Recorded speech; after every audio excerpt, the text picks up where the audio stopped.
Boa tarde, pessoal. Vamos dar início a essa aula de história, voltada aí para os mais diversos vestibulares. E o Enem, obviamente, também entra nesse nosso propósito.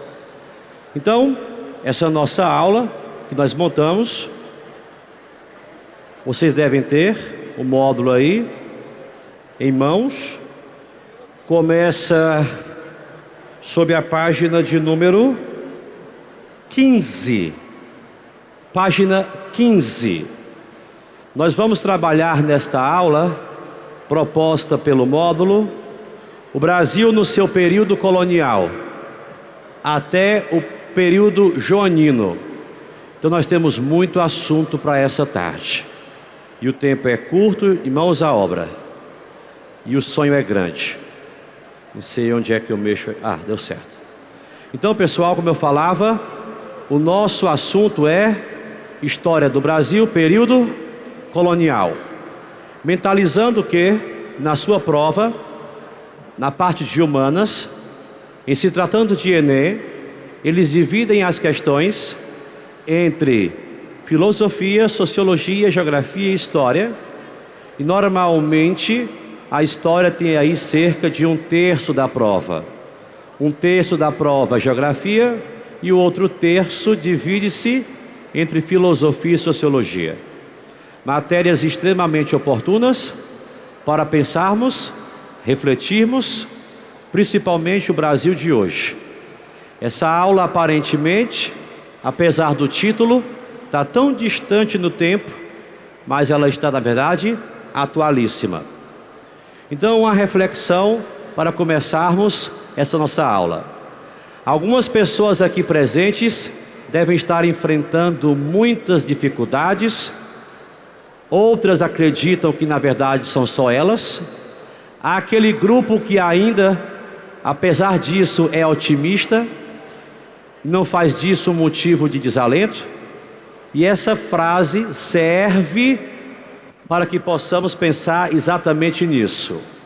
Vale a pena continuar esse esforço todo? Eu estaria me enganando? Ou dentro de mim existe uma força maior do que eu próprio imagino? O pai da psicanálise, aí apresentado no slide, o Dr. Sigmund Freud, disse certa vez: somos feitos de carne, mas temos de viver como se fôssemos de ferro. Então fica a dica, tá? Na verdade, quando você acredita que não tem forças, aí é que você é desafiado mesmo para mostrar que as tem. Então, pessoal, começando, se você quiser anotar alguma coisa, fica à vontade. Acho que até a sua atenção aumenta um pouquinho, tá bom? Então começamos esta aula com uma reflexão sobre a transição da Idade Média para a Moderna. Eu não vou me dar bem nesta prova e nenhuma outra prova onde a história do Brasil caia se eu não souber, entre outras coisas, o que é Idade Média e o que é Idade Moderna. Tente escutar, tente fixar isso. O que é Idade Média? Um período da história. Quando termina? Século XV. Nosso ponto de partida nesta aula chama-se século XV. Grave isto. É no século XV que começa a Idade Moderna. E é nesse intervalo de tempo que Portugal, país que de certa forma dá início à construção do Brasil, está começando as grandes navegações. Qual foi o século que há pouco eu pedi que você gravasse? Século XV. Então no século XV, pessoal, grava isso, fixa isso. Começam as grandes navegações. Não confundir com as pequenas navegações. Porque houve as pequenas e houve as grandes navegações. O que seriam as pequenas? Aquelas restritas ao mar Mediterrâneo, aquelas que iam só até Constantinopla, a fim de encontrar especiarias. O que seriam as grandes navegações? Aquelas que vão lá pelo Oceano Atlântico, também buscando um caminho para essas especiarias. Então os europeus estão fanáticos, os europeus estão loucos, eles querem encontrar especiarias. Algumas pessoas aqui entre vocês sabem o que são especiarias, outras talvez não saibam. Ajudemo-las. Especiarias são cravo, canela, gengibre, noz moscada, pimenta do reino. Coisas que entre nós são tão baratas, mas que naquela época eram tão caras. Houve pessoas brigando por isso.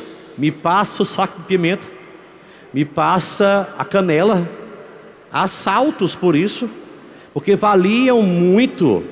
Um saquinho de pimenta na Europa chegou a ser o equivalente a um castelo. Eu posso estar exagerando, você pensou nisso, mas é a mais pura verdade. Por isso que os europeus no século XV estão tão ansiosos em conseguir especiarias. Por que é que eles próprios não plantavam? Porque não dava.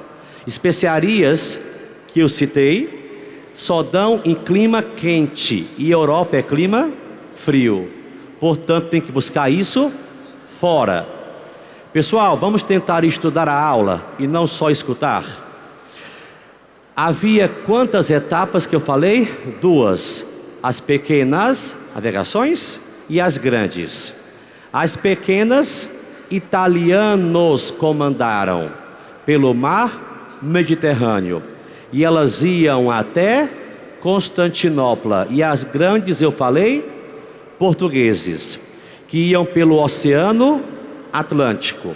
Primeiro aconteceram as pequenas, depois aconteceram as grandes. E se deu quando?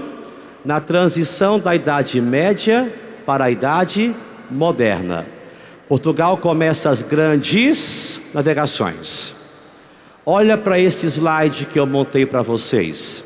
Se alguém de repente quiser anotar, eu acho que ajuda muito, tá bom? Se você puder anotar, eu acho que ajuda demais. Desintegração do sistema feudal. Eu estou me referindo ao século XV.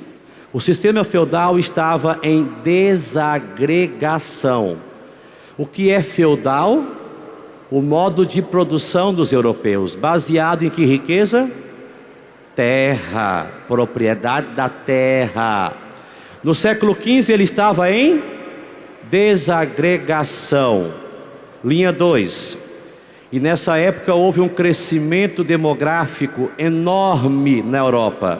Muita gente nascendo, pouca gente morrendo. Era uma época de paz. E a agricultura conseguia naquela época alimentar toda essa gente. Na linha 3 fala aí em renascimento comercial, ok? Porque naquela época o comércio também estava ganhando muita força. E pessoal, no século XIV, um século antes, Europa sofre um choque. Porque a população cresceu tanto, que o alimento não era suficiente.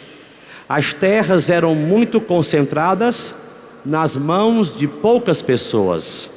Então plantava-se pouco para tanta gente. Conclusão? Fome. Mas não foi uma fome qualquer. Não foi a fome da pessoa que diz: meu Deus, quanta fome, estou morrendo de fome. Porque aí é um exagero seu, até sem má intenção. Morrer de fome é o que na Europa do século XIV sofreram. Muitas pessoas morreram de fome, além de sofrer com a terrível peste negra e também a Guerra dos 100 Anos. Fome, peste e guerras. Na época a Igreja Católica interpretou tudo isso como sendo castigo de Deus, pois os homens estavam entregando-se ao comércio em detrimento da terra, que na verdade era grande fonte de riquezas da igreja. Então, pessoal, começa as grandes navegações. Na imagem, não sei se vocês percebem bem, uma gravura mostrando pessoas mortas, pessoas esqueléticas, numa carruagem, numa carroça, levando crânios. O que é que essa imagem sugere, pessoal? A morte, que naquela época ela estava rondando todos os lugares da Europa. Então eu pergunto, as especiarias eram valiosas? Sem dúvida, porque as especiarias a que eu me referi, pessoal, elas dão gosto, elas temperam a comida, são temperos, mas também elas dão vida útil ao alimento. Então elas são muito caras e necessárias. Vê se alguém aqui já percebeu, entendeu e gravou. As grandes navegações europeias, que povo vai começá-las? Os portugueses. Os portugueses começam as grandes navegações. E eles querem chegar até uma região onde as especiarias existiam em abundância. Que região era essa? As Índias. E elas ficavam lá no sudeste da Ásia. Como é que os portugueses poderiam chegar até as Índias? Navegando pelo Oceano Atlântico e contornando a África. Quem está conseguindo de repente enxergar esse segundo slide? Na linha 1, eu coloquei que havia pequena expansão e que havia grande expansão. Se você repete aquilo que eu digo, de repente você consegue gravar mais do que os outros. Tá certo assim? Tanto a pequena quanto a grande navegação tinham o propósito de conseguir que produtos? Especiarias. Tá cansadinho? Faz parte, viu? No pain, no gain. O pioneirismo português, linha 2. Por onde é que os portugueses querem chegar às Índias? Contornando o litoral africano. Como é que nas provas poderíamos encontrar isso, pessoal? Périplo africano. Grave isso, anote isso, é importante. Périplo africano. Os portugueses querem chegar às Índias contornando a África. E nesse contorno que eles fazem pela África, eles vão conseguir chegar às Índias. Só que eles começam em 1415 e só vão conseguir chegar lá em 1498. Quer dizer, eles levaram cerca de 83 anos. Século XV, século das grandes navegações. Linha 3. Enquanto Portugal está tentando chegar às Índias, eis que nasce a Espanha. O ano era 1469. Portugal já tinha começado a sua expansão. Agora temos um problema, pessoal. Pense na prova, pense nas questões e você é aprovado. Se uma questão perguntar, a Espanha nasceu em que século? 1469. Falei faz poucos segundos. Portugal já tinha começado a sua expansão marítima. Então agora temos um problema, pessoal. Como é que Portugal continua a expansão marítima se entra em cena uma concorrente? Quem é ela? A Espanha. A Espanha representa agora um sério problema para Portugal. Por isso que eles celebram o Tratado de Toledo em 1480. Em 1480 é celebrado um tratado entre Portugal e Espanha. Não confundir com o Tratado de Tordesilhas, que é o que vocês mais sabem. Antes dele, repetindo, teve o Tratado de Toledo, que dividia o mundo entre Portugal e Espanha. Só que numa linha horizontal. As terras que ficassem ao norte pertenceriam à Espanha. E as mais valiosas, que eram as do sul, África, Índias, pertenceriam a Portugal. Que tratado foi esse que eu falei? Tratado de Toledo, cara. Ótimo. Então, pessoal, a Espanha nasceu, ela quer chegar às Índias, mas ela tem um problema. Ela não pode fazer a trajetória que Portugal faz. Portugal vai por onde, pessoal? Oceano Atlântico, contornando a África, é pelo sul da linha de Toledo. Se a Espanha quiser chegar às Índias, ela o faça pelo norte. Então, um navegante italiano chamado Cristóvão Colombo colocou-se a serviço da Espanha e disse: eu consigo chegar às Índias, pois a terra é redonda. Na época houve muita dúvida quanto a isso. Muita gente achava que a terra fosse cúbica. Muita gente achava que a terra tivesse um precipício. Muita gente achava muita coisa. Então Colombo disse: eu consigo chegar às Índias. E eu consigo chegar às Índias dando uma volta na terra. Portugal não acreditou, a Espanha acreditou e financiou o Colombo. Quando Colombo sai para chegar às Índias, ele mal fazia ideia que no meio do caminho houvesse as Américas, pois o nosso continente era ignorado pelos europeus. Os europeus não faziam ideia de que houvesse as Américas. Para os europeus só havia a Europa, abaixo a África e para o lado as Índias, só isso. Quando Colombo sai tentando chegar às Índias, onde é que ele esbarra? No continente americano. No mesmo dia em que os católicos celebram Nossa Senhora, dia 12 de outubro, Nossa Senhora Aparecida, ou Dia das Crianças, grava isso. Colombo chegou às Américas e tão satisfeito ele disse: cheguei às Índias. E por isso que ele chamou de índios os povos que aqui existiam, pois aqui nunca houve índios. Índios só existiam nas Índias. Aqui havia outros povos, mas que nós até hoje chamamos de índios, por um erro do Colombo. Então, pessoal, quando Portugal sabe que a Espanha conseguiu encontrar a América, Portugal fica louco e diz que a América pertence a ele. E começa uma discussão. A Espanha diz que a América é dela, Portugal diz que é dele. A Espanha diz que é dela, Portugal diz que é dele. É minha, é minha, é minha. Vai rolar uma briga. Só não rolou uma briga porque o Papa interveio. Disse: não briguem, eu vou propor uma nova divisão. Quem fez isso? O Papa Alexandre VI. Eu vou traçar uma linha, só que agora uma linha vertical. Portugal e Espanha estavam brigando por quais terras? América. Quando o Papa propôs a linha, diz aí que a linha que o Papa traçou nem triscava na América. Ou seja, o Papa estava roubando para a Espanha. O Papa nasceu na Espanha, então ele estava roubando para a Espanha. Mas se ele é Papa, então ele é um bom ladrão. Então, pessoal, Portugal disse: eu não aceito.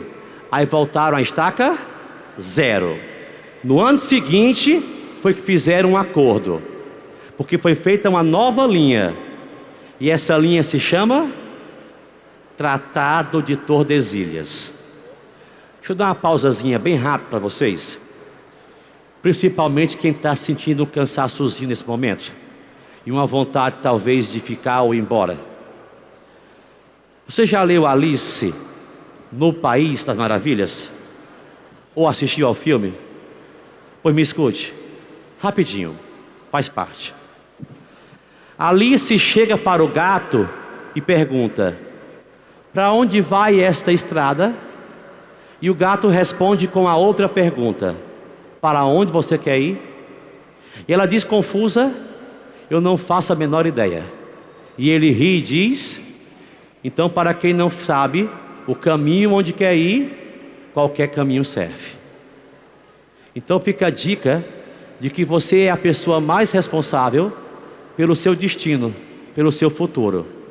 Se por alguma razão o cansaço de bater a porta e você preferir renunciar ao esforço, à luta, fique sabendo, você também está renunciando à vitória, à glória. E não adianta culpar ninguém, porque Deus é misericordioso, mas também Ele é justo.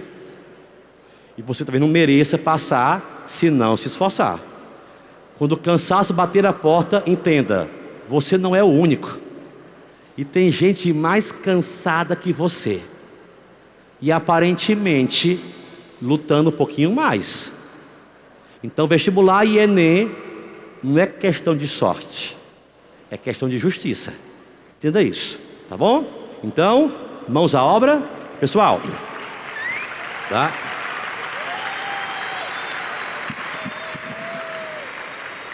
Você me desculpa a insistência que eu farei volta e meia nesse sentido.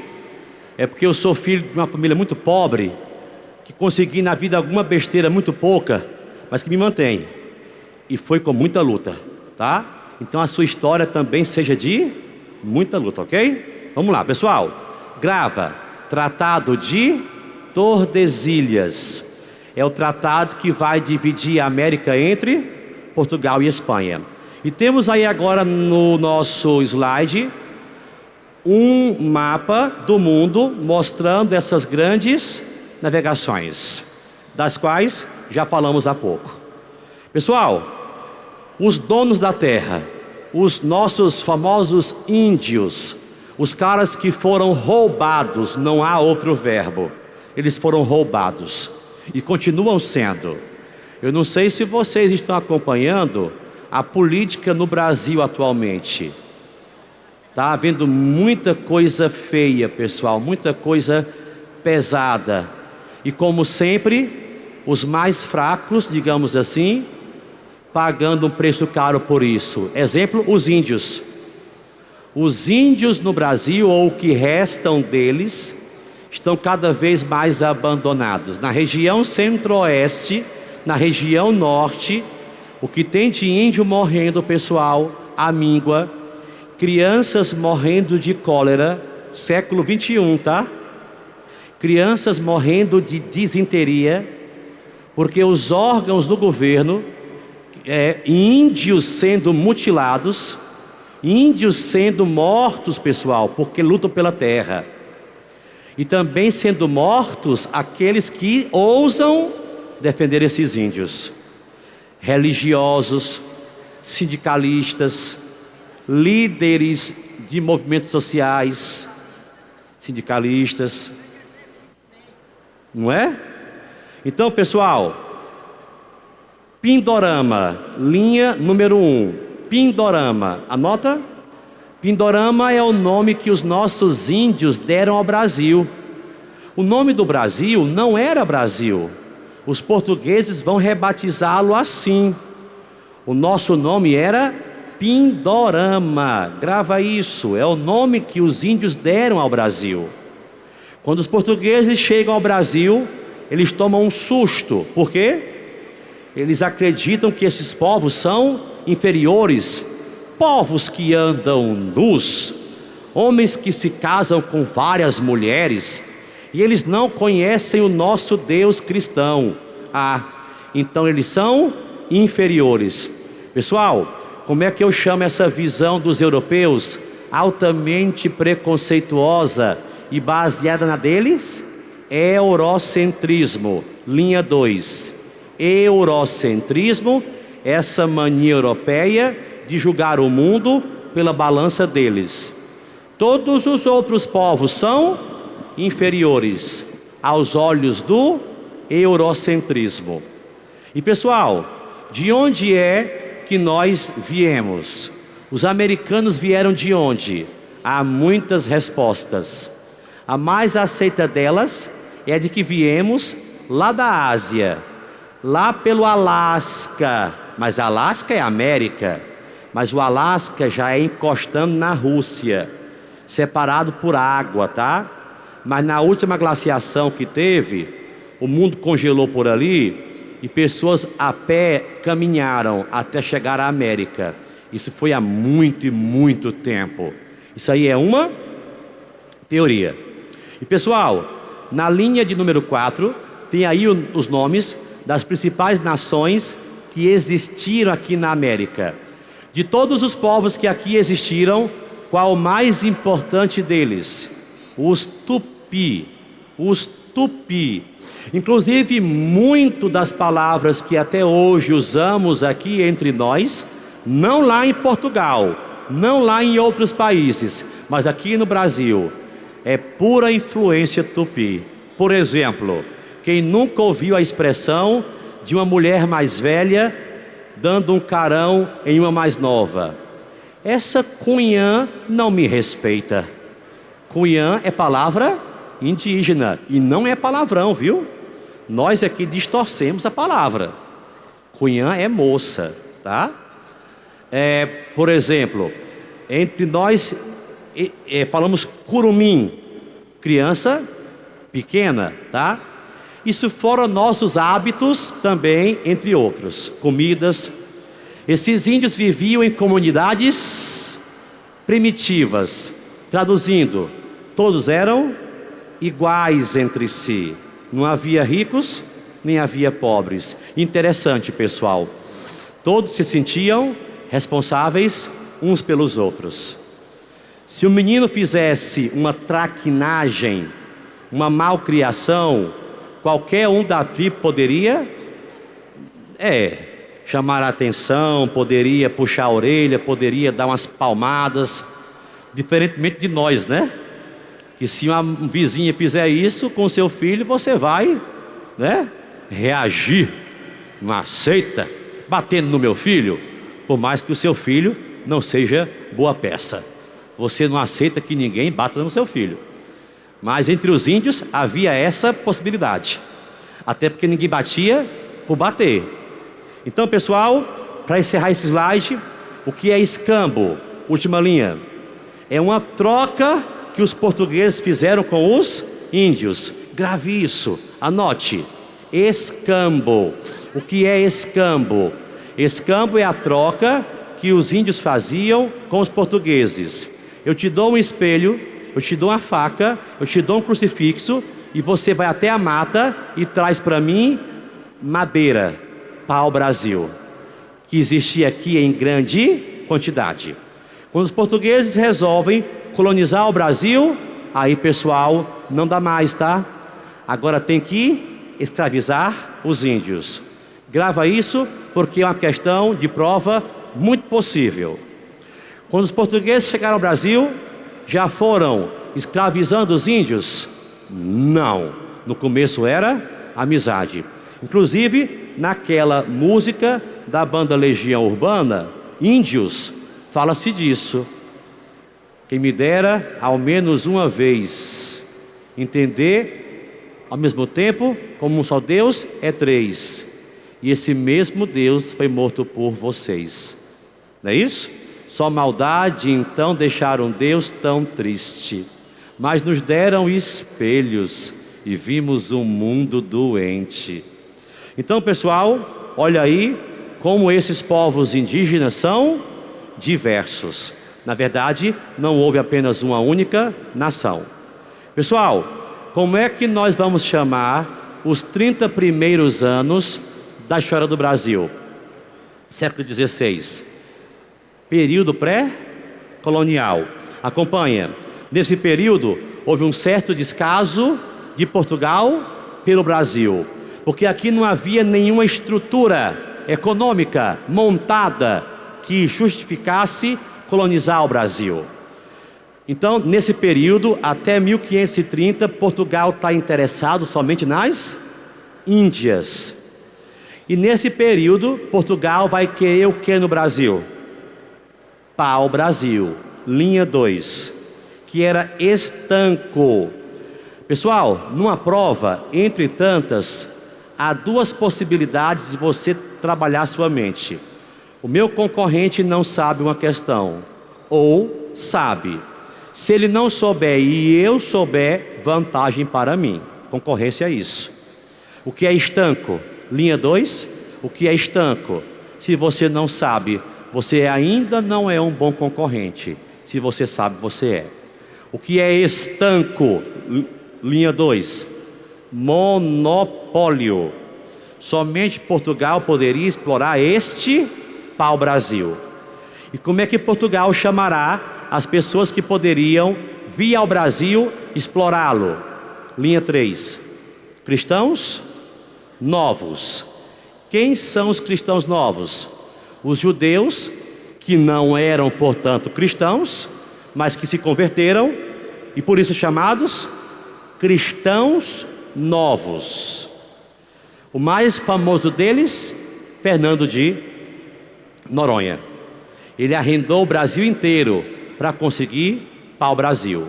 Então, pessoal, nessa época serão enviadas para cá expedições de reconhecimento geográfico para ver o que é que de repente havia de valioso no Brasil. Nessa mesma época, Portugal envia expedições guarda-costeiras, porque os franceses começaram a entrar nessas áreas. E há um ditado que diz, ele é muito famoso: quando você não quer, há quem queira. Então, se os portugueses estavam dispensando o Brasil praticamente, os franceses chegaram a essas áreas. Então agora o bicho está pegando. Portugal precisa colonizar o Brasil e manda para cá uma expedição. Última linha. Expedição colonizadora de Martim Afonso de Souza. Só que Portugal percebe que também não é suficiente. Pessoal, nessa gravura nós temos aí uma sugestão de que os portugueses exploraram muito a mão de obra indígena. E eles aí estariam derrubando o pau-brasil e levando-os para as caravelas portuguesas. Na sequência, pessoal, colonização do Brasil. Vê se você me ajuda, tá bom? Aspectos políticos. Linha número 1. Primeira coisa que Portugal fez do ponto de vista político. Anote. Capitanias hereditárias. Hoje você fala estados. Naquela época, capitanias hereditárias. Era assim que o Brasil dividia-se, conforme está sugerido na imagem acima. O que é cada linhazinha dessa colorida? Uma capitania. Tem uma lá em cima, meio, tá vendo aí? Azulzinha escura. Isso aí é o Ceará, não é? E o Ceará foi dispensado por Portugal, porque além dos índios serem muito arredios, também não havia condições. O Ceará foi dispensado, como se diz entre nós, escarrado. Não é isso? Só muito tempo depois é o que o Ceará vai interessar a Portugal. Ah, quem de vocês vai fazer, além do Enem, o S, Unifor? Escuta, se história do Ceará cai na sua prova, o Ceará foi colonizado tardiamente. O Ceará será colonizado tardiamente, só no século 17, com base na expansão da pecuária bovina. Ok? Hã? Isso, cara, com certeza. Você é bom, viu? Você é um grande concorrente. Galera, capitanias hereditárias fracassaram, não deram certo. Portugal resolve então criar o governo geral, que é uma tentativa de centralizá-las em um só governo. Mas como até hoje em dia acontece, pessoal, quem mandava na prática eram as câmaras municipais. Do ponto de vista econômico, pessoal, escuta, tá? Esqueça os seus colegas, faça como alguns aqui estão fazendo. Até onde eu escuto. Participe, nem que você erre, interaja, responda. Qual a primeira grande riqueza que aqui no Brasil foi explorada já na colonização? Cana-de-açúcar. Aí eu pensei que era pau-brasil. Eu falei já na colonização. Porque o pau-brasil foi explorado numa época pré-colonial. Então escute, não ouça, escute, é diferente. Grave, fixe. A cana-de-açúcar que não existia aqui, ela foi trazida de fora por portugueses, plantada no nosso litoral, principalmente nordestino, principalmente pernambucano, principalmente olindense. Foi a base econômica na qual montou-se a nossa colonização. Nos engenhos, latifúndios, com mão de obra escrava. Mão de obra escrava negra ou indígena? Na verdade, começou-se tentando escravizar os índios. Mas houve tanto problema, a Igreja Católica atrapalhava, catequizando. Então preferiram muito mais trazer africanos. Eu vou testar vocês agora. Começamos a aula já faz alguns minutos. Eu falei que o nosso ponto de partida era um século. Século XV. Show! É no século XV que Portugal começa esse esquema de escravizar africanos, alegando que pela cor da pele deveriam ser escravos. Mas a colonização do Brasil foi em que século? 16. Brasil, 16. Então, quando Portugal traz para cá escravos africanos, ele já traz escravos, que ele fazia escravos desde o século XV. Beleza? Os escravos africanos que vieram ao Brasil resistiram ou não? Resistiram, se matando, matando os feitores, fugindo para os quilombos. Sabe o que muitas mães escravas fizeram para que seus filhos não fossem escravos? Abortavam. Isso é uma forma de resistência. Mas a mais clássica delas é a formação dos quilombos. Como é que se chama a pessoa que vivia ou vive em quilombos? Quilombolas. E hoje há muitos descendentes de escravos em quilombos, tá? O mais famoso foi o de Palmares, que ficava lá onde era Pernambuco. Hoje chama-se Alagoas, que pertencia na época a Pernambuco. Lá em Palmares, quem foi o seu líder mais famoso? Zumbi de Palmares, tá? Que foi morto barbaramente. Dizem que até mutilaram o corpo dele, fizeram coisas feias com o corpo dele, tá? Para poder mostrar a quem enfrentasse a coroa portuguesa, a quem enfrentasse os senhores de engenho. Gente, então é o seguinte, do ponto de vista social, a nossa sociedade era bem rural, hoje ela é mais urbana. Se você observar, século XVI, 17, 18, 19 e metade do 20, 450 anos, nós fomos um povo rural e hoje somos um povo urbano. A nossa tradição rural é muito forte. A maior parte de vocês ou é do interior ou é descendente de interioranos. É o pai, é a mãe, é o avô, é a avó. E a nossa raiz é tão grande que quando acontece algum feriado prolongado, a sua tendência, tendo dinheiro, não é outra, querer ir para lá, passar uns dias lá, depois volta, não é isso? Pessoal, quem é que vai tentar catequizar os índios? Jesuítas, também chamados de inacianos. Olha que casca de banana poderia derrubar você se não soubesse. Jesuítas também são chamados de inacianos, porque a ordem deles foi fundada por Inácio de Loyola. Grave isso. Aqui em Fortaleza há um colégio chamado Santo Inácio, jesuíta. A função deles era ensinar, catequizar os índios. Quem eram seus arqui-inimigos? Os bandeirantes. Os bandeirantes, menino, pareciam raposas, buscando índios catequizados. Porque entre um índio selvagem e um índio catequizado, era melhor capturar um índio catequizado.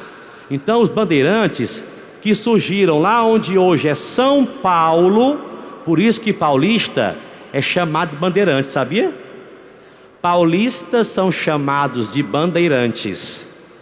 Sabia disso? Ou vicentinos. Uma pergunta, pessoal. Ah, cara, você é bom, viu? Você é bom, você é um perigo, hein? Cuidado com ele, pessoal, ele é perigo, viu? Ele é um concorrente. Ele perguntou, para quem não escutou, a diferença entre entradas e bandeiras. Boa pergunta, boa pergunta. É praticamente a mesma coisa. São praticamente as mesmas pessoas que entram no mato, buscando ouro, capturando índios. A diferença é que as entradas são bancadas por dinheiro público e as bandeiras particulares. Bandeiras particulares e as entradas públicas. As entradas foram muitas e as bandeiras foram poucas. Tá bom? Então, pessoal, vamos lá, tá? Ah, cara, boa pergunta, jovem rapaz forte, tá? Ele está perguntando, pessoal, o que é plantation? Olha, boa pergunta, viu? Pessoal, o que é plantation? Plantation é o esquema de exploração colonial, monocultor, latifundiário e escravocrata, visando ao mercado externo. Então, pessoal, na sequência, você me desculpa o volume de informações tão grande assim, tá? Porque o conteúdo é grande, tá? Vamos lá. Pessoal, momento importante da aula, importantíssimo. Houve um período em que Portugal foi governado pela Espanha. E esse período se chama União Ibérica. Anote isso, é importante. A sua aprovação depende disso, do seu esforço. Grave isso. O que é União Ibérica? União Ibérica, período em que Portugal foi governado por reis espanhóis. Foi nesse período em que aqui no Brasil houve as invasões holandesas. E esses mesmos holandeses serão expulsos. Pessoal, pensando nas provas que vocês quiserem responder, para passar, ok? Os holandeses invadiram o Brasil quantas vezes? 2 principalmente. A primeira foi onde? A Bahia, não deu muito certo. E a segunda? Pernambuco, ali deu certo. Passaram 24 anos, tendo à frente um cara chamado Maurício de Nassau. Só que eles serão expulsos. Os holandeses serão expulsos. Galera, eu sei que muita gente nas arquibancadas ou mais no fundão, e eu não escuto, estão respondendo o que eu pergunto. E quem está do lado está se aproveitando bem. Então, pergunta importantíssima, tá bom? Qual era até então a nossa grande riqueza no Brasil? Cana-de-açúcar. Qual o país que mais financiava esse açúcar? Holanda. A Holanda. Quando a Holanda foi expulsa, ela não vai mais financiar esse açúcar. Como se diz, pessoal? Agora, nem mel, nem cabaça. Agora quebrou dentro. Como é que se faz então? Sem dinheiro. E veremos uma crise econômica. Portugal está falido. Portugal libertou-se da Espanha, mas está falido, porque foi às custas de uma guerra. Por isso que Portugal fará uma coisa muito perigosa. Uma nova política colonial, altamente centralizadora. Portugal criou aqui um tal de governo, ou melhor, conselho ultramarino, que vai arrochar. Ele vai arrochar a colonização. E a toda ação, diz a física, corresponde uma reação de mesma intensidade. Só que na vida não. Na vida, quando você faz uma coisa contra alguém, a reação sempre é mais violenta. Por isso que se pede muito, os mais velhos pedem muito, pela experiência que tem de vida, que você não faça o mal aos outros. Porque quando ele volta para você e ele volta mais forte. Se não puder fazer o bem, então o mal não faça. Então, pessoal, quando Portugal centraliza esse poder, haverá reação. E essa reação será uma crise. Na imagem, nós temos uma cena da famosa Batalha de Guararapes, em que os holandeses serão expulsos. O exército brasileiro acredita que nasceu aí. Cara, você é bom, viu? Que rapazinho bom. Seus pais têm orgulho de você, viu? Vamos lá. Não é? Vai passar, viu? Olha, pessoal. E quem não tem tanta base, se esforce, viu? Vai passar também. Vamos lá. Todos passaremos. Galera, expansão territorial. A região setentrional, que é a região norte do Brasil, vai ser ocupada por vários povos. Franceses, holandeses. Olha, pessoal, do Pará até aqui, Fortaleza, Natal, João Pessoa, a colonização está diretamente ligada a fortes militares. E escuta, tá? Escuta essa. Fortaleza foi invadida por povos que fundaram aqui um forte militar. Diga lá, esse forte militar que foi fundado aqui em Fortaleza, lá onde hoje é a 10ª região militar. Quem foi que fundou? Os holandeses, é o Forte Honembó. Já o Amazonas, ele vai ser explorado por conta das famosas drogas do sertão. Guaraná, baunilha, copaíba, valiosíssimas. São Vicente, é São Paulo hoje, Bandeirantes. E a região sul do Brasil foi ocupada pela pecuária bovina. Pessoal, rápido. O que é a União Ibérica? Período em que Portugal foi governado por Espanha. Quando acabou a União Ibérica, vários tratados vão ser celebrados. O mais famoso deles é o de Madrid. Brasil vai ser praticamente o que ele é hoje. Tá aí a imagem, ó. Queria que você fixasse no último quadrinho, tá? Esse verde. Porque o Tratado de Madrid vai transformar o Brasil, que era esse quadro lá em cima, laranja e amarelo, no que ele é hoje, esse verdinho aí, tá? Praticamente isso. Pessoal, estamos já encerrando, ok? Quero que você agora anote aí, se for possível, que no século XVIII, a mineração vai bombar no Brasil. Porque a coisa mais valiosa que os portugueses queriam, eles vão encontrar agora. Século XVIII, com a famosa mineração. Em que estado do Brasil vão encontrar essas jazidas? Minas Gerais. Mas também encontraram em Goiás, em Bahia também. Mas Minas Gerais foi o forte. Eu não sei se as pessoas aqui nesse estádio, nesse ginásio, né? Se lembram, os mais experientes, teve uma novela chamada Chica da Silva. Mas teve uma outra ainda mais polêmica, que era a Dona Beija do Araxá, que passavam lá em Minas Gerais. Chica da Silva era uma escrava. Teve muita sorte de conhecer um homem que gostava muito dela e era rico, poderoso, contratador. E deu a ela uma vida muito faustosa. Dona Beija do Araxá, não confundir com o Parque Araxá, né? Araxá, Minas Gerais. Ela tornou-se uma prostituta, mas que só deitava com homens se eles pagassem com diamantes. Aí era um programa, não era? Aí era um programa bem feito. e esses diamantes, é porque em Minas Gerais são duas coisas que vão encontrar: ouro e diamante. Não tem prata.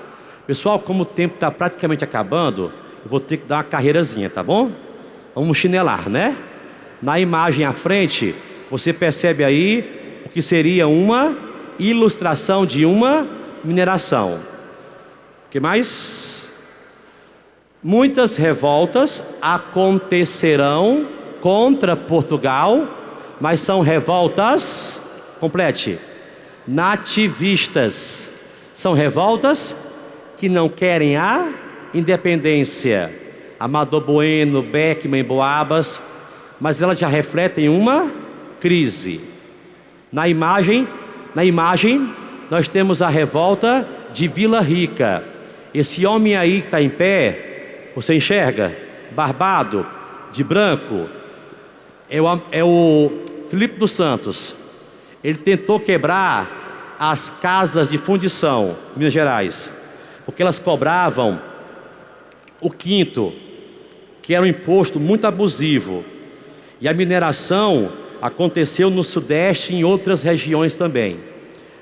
E esse cara aí, porque ele se revoltou, ele foi assassinado a mando de Portugal, com as pernas e os braços amarrados em cavalos. Ele foi torado em 4 pedaços. A derrama é a cobrança de impostos atrasados de uma forma violenta. E as revoltas mais importantes, revoltas emancipacionistas, Inconfidência Mineira e Conjuração Baiana, baseadas no iluminismo. São revoltas que já querem a independência. Não confundir com revoltas nativistas. Que século é esse? 18. Na imagem aparece Tiradentes. Pessoal, só uma paciênciazinha, tá? Que já acabamos. Nunca comece na vida uma coisa que não pode acabar bem, tá bom? Responde. Tiradentes cai demais em prova. Esse Tiradentes, que era um militar, ele era um alferes, ganhava muito pouco. Para livrar um trocado, arrancava dentes nas horas vagas. Daí o apelido dele. Existe muita polêmica em torno dele. A historiografia moderna não vê ele como esse herói todo que tradicionalmente querem que ele seja. Você me entende? E pessoal, para praticamente encerrarmos, a teoria tem questões também, tá bom? Nós temos a família real chegando ao Brasil. Dom João VI, sua esposa, Carlota Joaquina, e eles estão fugindo de Napoleão Bonaparte. Napoleão é um homem que governa a França, e ele quer tomar toda a Europa. Só que Napoleão diz que tem um país que está enchendo o saco dele. Que país é esse? A Inglaterra. Por isso ele baixa, anote, é importante, o bloqueio continental.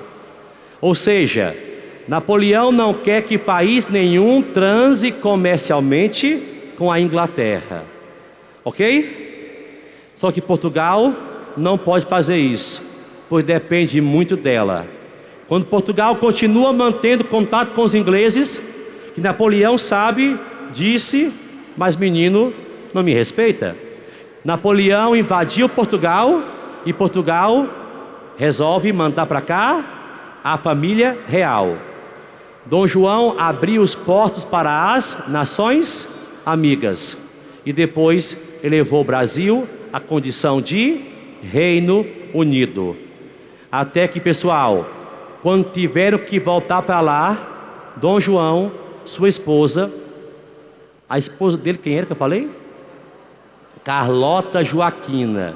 Gente, pense numa mulher complicada, namoradeira.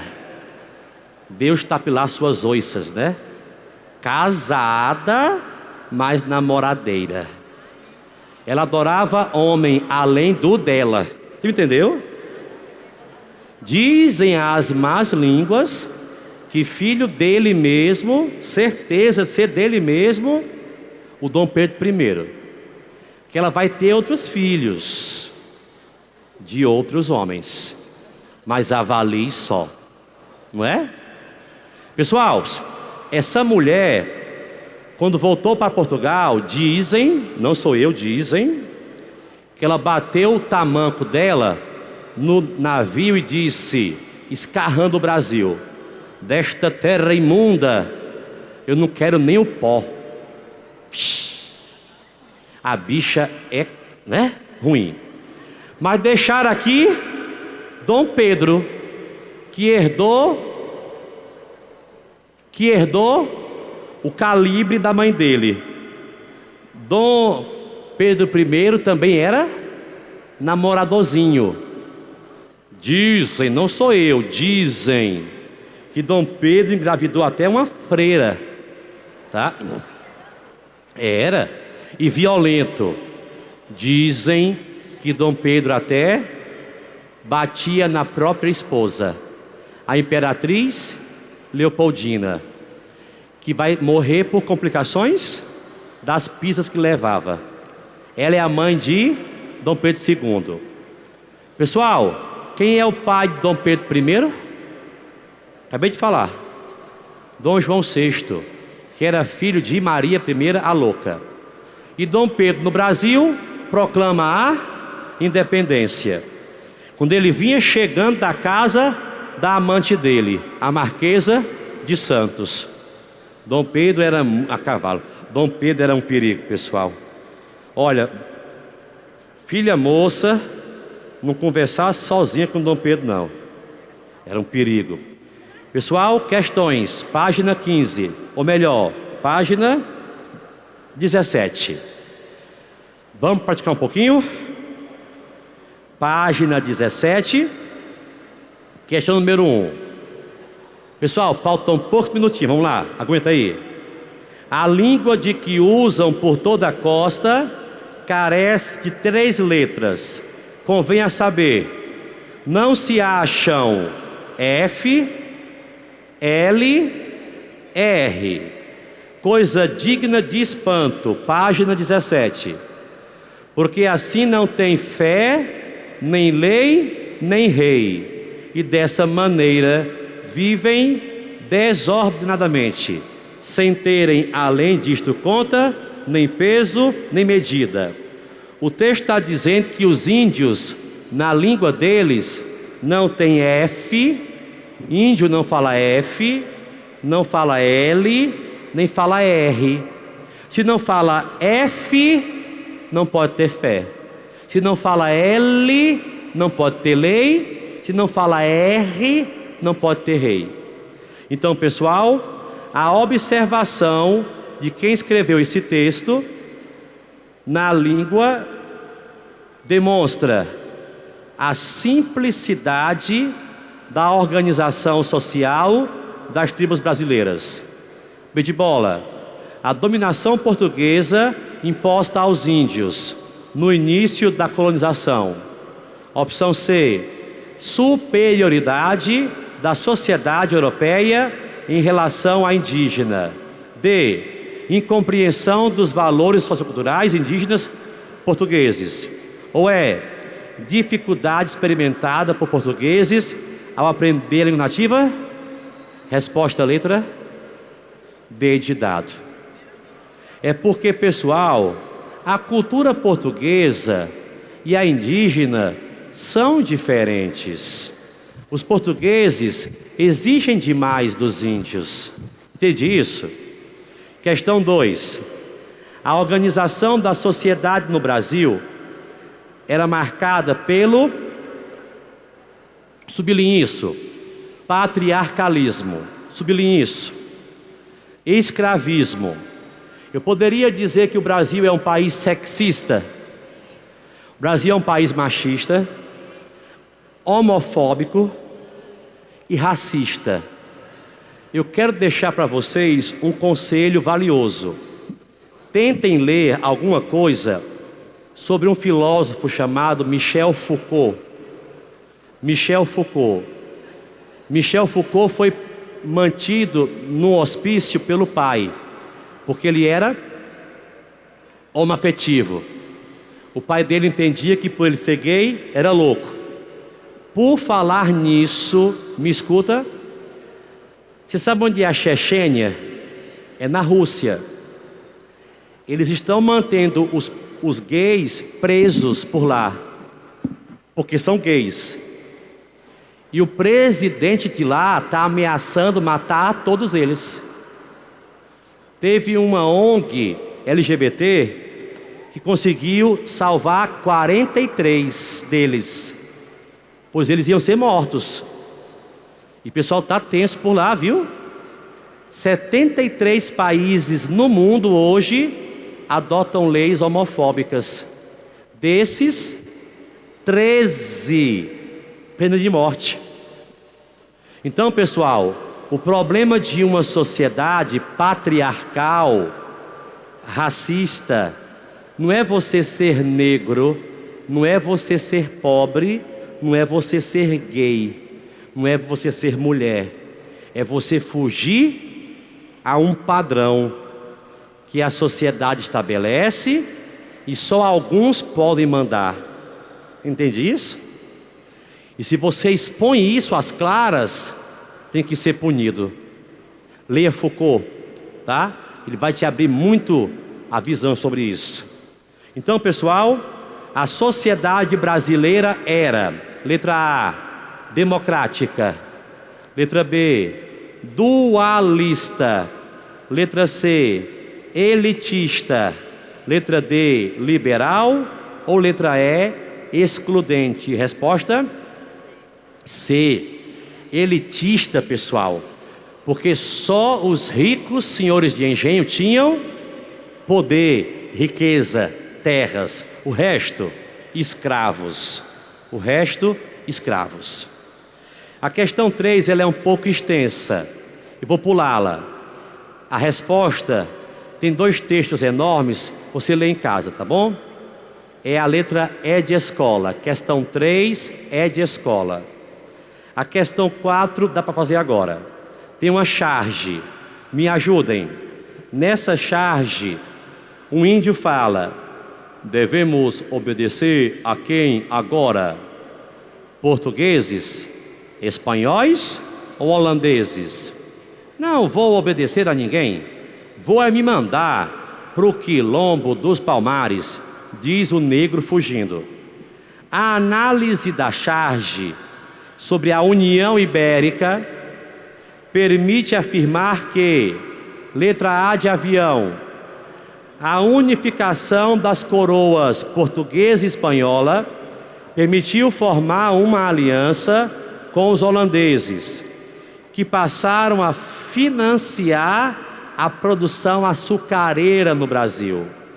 Letra B de bola, a guerra entre holandeses e portugueses possibilitou a invasão dos espanhóis às áreas produtoras de cana-de-açúcar no Nordeste brasileiro. Para passar, pessoal. Letra C, a aliança entre espanhóis e holandeses contra portugueses prejudicou a produção brasileira de cana-de-açúcar. D e penúltima, a união entre Portugal e Espanha provocou o rompimento do comércio açucareiro que era financiado por holandeses. Letra E e última, a aliança entre portugueses e holandeses garantiu o financiamento necessário para a extração e exploração de metais preciosos no Brasil. Resposta: letra D de dado. Letra D de dado, pessoal. Tá bom? Questão de número 5, resposta. 5, resposta. Letra E de escola. Ei, a 6 é muito boa, foque nela, rapidinha, vamos lá. Questão 6. A liderança do governo português, grava isso, por favor, pelo Marquês de Pombal, grave, repercutiu em vários aspectos da política colonial no Brasil, como por exemplo, recuo das ações portuguesas da expansão territorial no Sul e Centro-Oeste. B de bola. Apoio à ação missionária da Igreja, como forma de consolidar a conquista do território. Letra C de conquista. Subsídio à lavoura canavieira nordestina, reforçando o caráter monocultor da economia colonial. Letra D de dado. Incentivo ao ensino e sua liberalização, sob a direção de ordens religiosas. E última, política de rigoroso fiscalismo sobre a economia mineradora. Você iria em qual? O Marquês de Pombal foi um cara que governou Portugal. E ele mandou que aqui arrochassem mais ainda, centralizassem mais ainda o pacto colonial. E mandou expulsar os jesuítas. Resposta por isso será a letra E de escola. Se você puder anotar aí, por favor.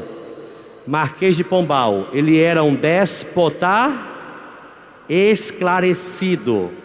Ele era autoritário demais. Questão 7. Questão 7. Resposta letra C de casa. Questão 7, C de casa. E questão 8. Resposta está falhando. 8, letra E de escola. 8, letra E de escola. E pessoal, penúltima questão, que possa ser essa questão, tá? Que o prof agora possa falar pela boca de um anjo. Já são quase 6 horas, hora do anjo. Milagres acontecerão. Sobre este milagres acontecerão. Muitos milagres, muitos milagres. Milagres, muitos milagres. Sobre este período da história brasileira, assinale o correto. Chegando ao Brasil, Dom João, príncipe de Portugal, adotou uma série de medidas que consolidaram o monopólio português. Ele abriu os portos. B de bola. As transformações na economia brasileira favoreceram principalmente a Inglaterra, mas também os interesses da elite local. Penúltima. A presença da família real portuguesa provocou a reação da população brasileira, que não aceitou o aumento dos impostos e promoveu a independência. Sangue no olho. Sangue no olho. Através da abertura dos portos e da elevação do Brasil a reino, foi consolidado o processo de independência. Sua resposta? Letra B de bola. Não esquece isso. Quando Dom João chegou ao Brasil, ele favoreceu principalmente que país? Inglaterra. Inglaterra. Quando ele volta a Portugal com a esposa dele, deixou aqui seu filho, Dom Pedro. Escute isso, por favor. A nossa saideira, como se diz, tá? Quando Dom Pedro I, que na época era só Dom Pedro, Pedro de Alcântara, Francisco Antônio, João Carlos, Xavier de Paula, Miguel Rafael, Joaquim José Gonzaga, Pascoal Cipriano, Serafim de Bragança e Bourbon, que é o mesmo Dom Pedro, futuramente Dom Pedro I, tá? Ele vai receber o apoio das elites agrárias, que querem que ele proclame a independência. Daí aquela carta em que ele diz: se é para o bem de todos e felicidade da nação, diga ao povo que fico. É o dia do fico. Depois que ele se queimou com esse povo e quiseram que ele fosse embora, e ele foi embora, é o contrário. Então, pessoal, questão 10 e última, nossa saideirazinha. A 9 já está aí, eu falei, é B de bola. Tá bom? E pessoal, questão 10, para que possamos encerrar bem. Escute, tá bom? Esse quadro exposto é uma tela de 1886-88. É o momento de crise do Estado Imperial e de expansão da República. Me escute. Este quadro foi pintado numa época de crise do Império. Mas esse quadro, pessoal, mostra que cena? A proclamação da independência, o grito do Ipiranga. Então, pessoal, nós temos aí uma contradição. A imagem da independência apresentada nessa tela enfatiza uma memória desse acontecimento político, entendido como uma ação militar de grupos populares. B de bola, fundação heróica do regime monárquico. C de casa, libertação patriótica pelos líderes brasileiros. D de dado, luta emancipadora face ao domínio estrangeiro. E de escola, desfecho vitorioso da luta popular.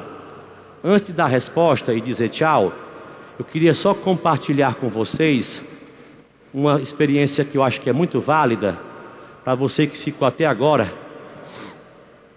Esta semana que agora encerra, num cursinho aqui de Fortaleza que eu trabalho, 8 alunos foram convidados a irem para a UES, porque a UES abriu uma lista com 14 alunos para a medicina, porque houve essas vagas.